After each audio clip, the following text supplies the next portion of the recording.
श्रीगुरुभ्यो नमः। हरि ओम आदित्यादि सोमाय मंगलाय बुधाय च गुरुशुक्रशनिभ्यश्च राहवे केतवे नमः। శక్తి మీడియా భక్తి ఛానల్ వీక్షిస్తున్నటువంటి ప్రేక్షక మహాశులందరికీ కూడా మా నమస్తమాంజలులు. ఈ వారం రాశిఫలాల గురించి తెలుసుకుందాం. శక్తి మీడియా భక్తి ఛానల్ని సబ్స్క్రైబ్ చేయండి, లైక్ చేయండి. తదుపరి వృషభ రాశి. వృషభ రాశికి మిథునం అంటే ద్వితీయంలో గురుడు శుక్రుడు ఉన్నారు. వీళ్ళకి ఆడింది ఆట, పాడింది పాట. చక్కగా మంచి ధనలాభం ఉంది, మంచి యోగం ఉంది. ఇక్కడ గురుడు డబ్బులు ఇచ్చేవాడయ్యాడు, మిత్రస్థానంలో ఉన్నటువంటి శుక్రుడు డబ్బులు ఇచ్చేవాడయ్యాడు.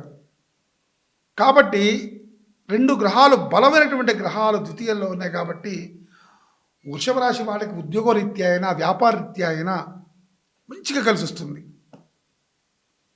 ఎటువంటి చింత అక్కర్లే. తృతీయంలో బుధుడు రవి ఉన్నారు. మంచి బుద్ధి, మంచి తెలివితేటలు, అన్నదమ్ముల మధ్య సౌఖ్యత అన్ని కలిగి ఉండాలి. చతుర్థంలో కేతు ఉన్నాడు. అంటే కుజవత్ కేతు అని, కేతు ఏ ఫలితాలు ఇస్తాడో కుజుడు ఏ ఫలితాలు ఇస్తాడో కేతు కూడా అదే ఫలితాలు ఇస్తాడు. కాబట్టి కొద్దిగా గణపతిని ఆరాధించండి. కేతుకు సంబంధించి చాలా విశేషంగా ఉంటుంది. పంచమంలో కుజుడున్నాడు కన్యలో. పెద్దగా ఇబ్బంది పడాల్సినటువంటి అవసరం లేదు. షట్కం అంటే ఆరో ఇంట్లో చంద్రుడు కాబట్టి మన మనసు నిలకడగా నిలుపుకోగలగాలి.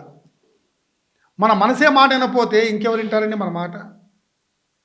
కాబట్టి అది కూడా చాలా జాగ్రత్తగా చూసుకోవాలి.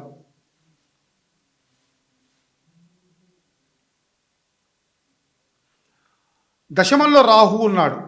అంటే 10వ ఇంట్లో ఉన్నాడు కాబట్టి ఉద్యోగ ప్రయత్నాలు చేసుకోండి. చాలా విశేషంగా ఉద్యోగాలు వస్తాయి.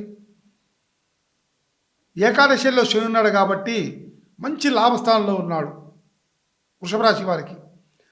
వృషభ రాశి వారికి ఈ యొక్క వారం కొంతకాలం పాటు ఎటువంటి గ్రహాలు పనిచేయవు. అంతా శుభం జరుగుతుంది. కాకపోతే వీళ్ళకి నరఘోష ఎక్కువగా ఉంది, గమనించండి.